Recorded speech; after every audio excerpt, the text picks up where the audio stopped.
Alexandra, il y a eu de fortes précipitations en Bretagne.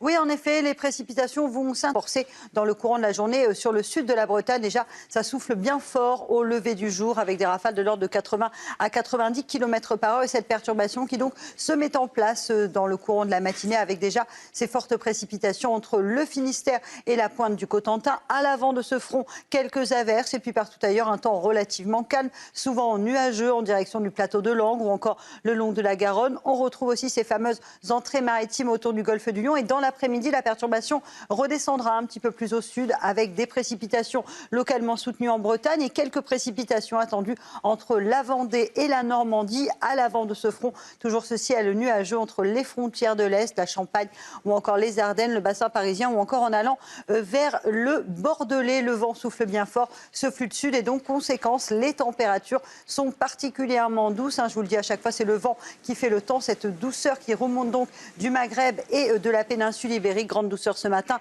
9 degrés à Paris ou encore à Lyon, ainsi que du côté de Montpellier. Puis dans l'après-midi, regardez ces températures encore très douces pour la saison. On sera en moyenne 5 à 6 degrés au-dessus des normales de saison, minimale de 8 degrés du côté de Grenoble. Vous aurez 12 degrés à Paris, 12 degrés également à Tours ou encore à Orléans. Et puis de la grande douceur en direction des régions méridionales, 15 degrés à Marseille et localement 18 degrés au Pays Basque ou encore du côté d'Ajaccio. La suite du programme, attention à une dégradation prévue en Méditerranée, dégradation qu'on le surveillera vendredi, samedi et dimanche avec de fortes pluies attendues entre le Languedoc, les Cévennes ou encore la Côte d'Azur.